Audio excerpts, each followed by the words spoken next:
I'm Steven McIntosh, and this is Jaguar Wright in Conversation. Coming up. It's really just about my walk in this business, all of my years, you know, where I started from, what the plan was always, and what it continues to be. We take a look back at the incredible career of Jaguar Wright, from singing backing vocals for Jay-Z. Everybody give it up for Jaguar Wright. Come on, y'all. To her plans for her forthcoming third album. I've actually been thinking about seriously boutiquing this album for the first 6 months and not trying to have it distributed publicly. She speaks exclusively to us about the problems she faced when she first started out as a solo artist. There became this silent, bitter Cold War that I didn't even know was happening. And then it was just like, can't do it.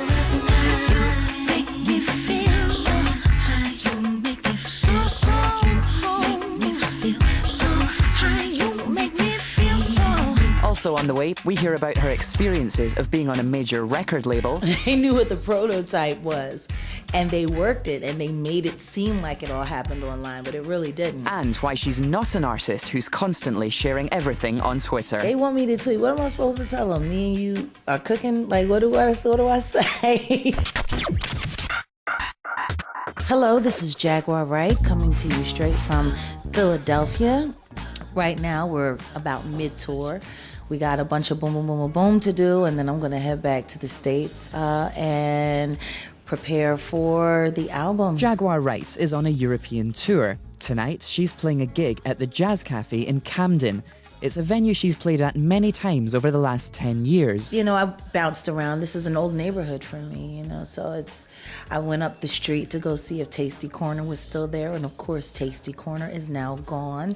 It's a pizza shop called Cafe something, Roberto, and they sell hats over there. Oh, yeah. And it's so funny because I remember every time we would come here and perform, we would always go straight to Tasty Corner and get like falafel or fish and chips, and it was just, you know, a very fond memory. And then just walking through and seeing all the building up that they've been doing down here in Camden is changing. It's changing. But it's not just Camden that Jaguar has fond memories of. As a child, she lived for a year in South London. I lived in Battersea. Oh yeah? When I was a wee bit. I Was stayed that for around the time of the first album? Oh no, that was when I was a kid. That was before Jaguar Wright even knew she was going to be Jaguar Wright, you know. So I remember what it was like to be a kid here and to be an American and to feel set apart. And the first Londoner to ever embrace me became a friend of mine who moved to Philadelphia, who is still there now. So yeah, I found my world citizenship here. All I can say is you know, I want to thank London, you know, my second home.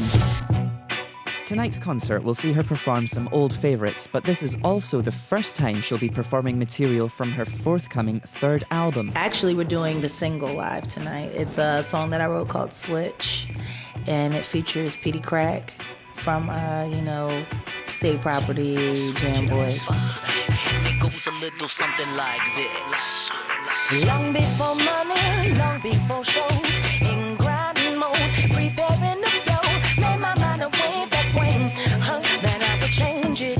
Straight shame in the game wasn't pressing, pain wasn't stressing, the point I had for it all.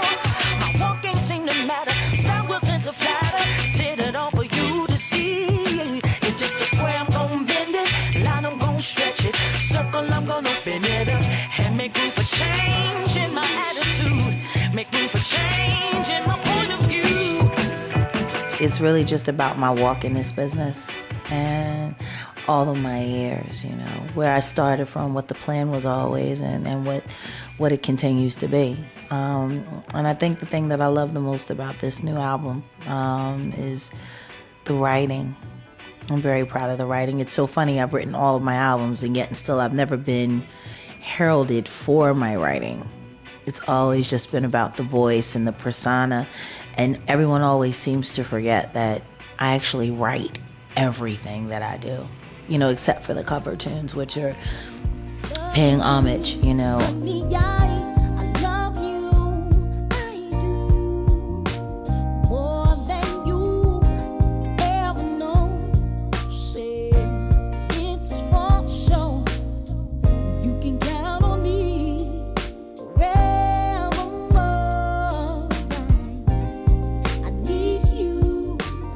covers that you do, how do you choose which songs you're going to cover on an album?